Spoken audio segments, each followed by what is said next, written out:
आज रक्षाबंधन की पूर्व संध्या पर विशेषतः देश की सभी बहनों की ओर से मैं प्रधानमंत्री मोदी जी का आभार करती हूँ कि उन्होंने गैस का जो सिलेंडर है उसको 200 रुपए सस्ता करके एक शगुन दिया, एक सौगात दी है।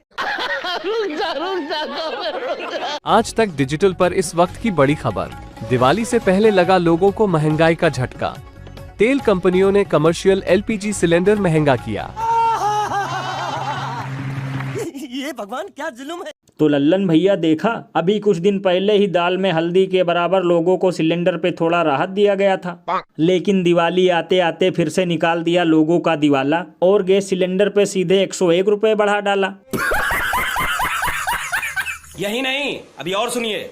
और भैया इन जुमला पार्टी और गोदी मीडिया वालों का दोगलापन तो देखो। जब रक्षाबंधन में थोड़ा सा दाम कम किया गया था तो ये ससुरे विश्वगुरु की फोटो लगाकर खूब ढोल पीट रहे थे और कह रहे थे डंका पति ने दिया बहनों को बड़ा उपहार, लेकिन दिवाली आते आते बहनों के साथ लिया भाइयों का भी पॉकेट मार।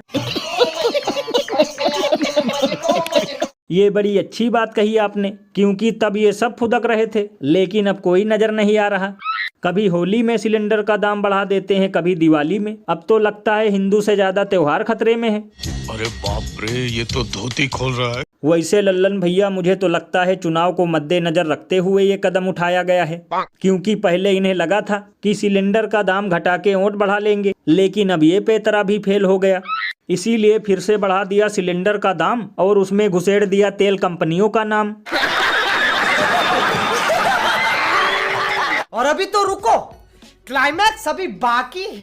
आई थिंक मैंने तो देखा कि योगी जी की आंखों में आंसू आ गए थे और उन्होंने हमें आश्वासन दिया है कि वो इस फिल्म के जो जितने भी दुश्मन, जो जितने भी एंटी नेशनल जिसे कह सकते हैं तत्व हैं, वो इसके पीछे पड़े हुए हैं। तो उन्होंने आश्वासन दिया है कि वो हमारी सपोर्ट करेंगे। ये सब क्या देखना पड़ रहा है?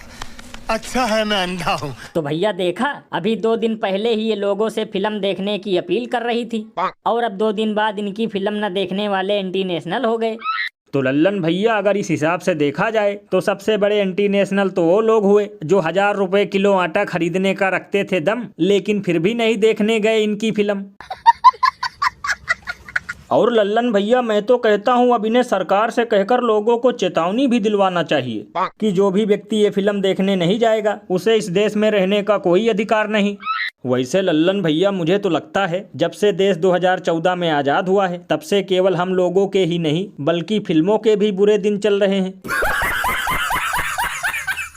गजब बेइज्जती है।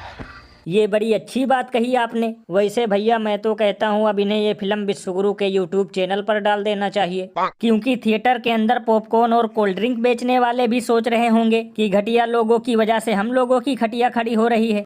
इससे ज्यादा लोग तो जेसीबी की खुदाई देखने पहुँच जाते हैं।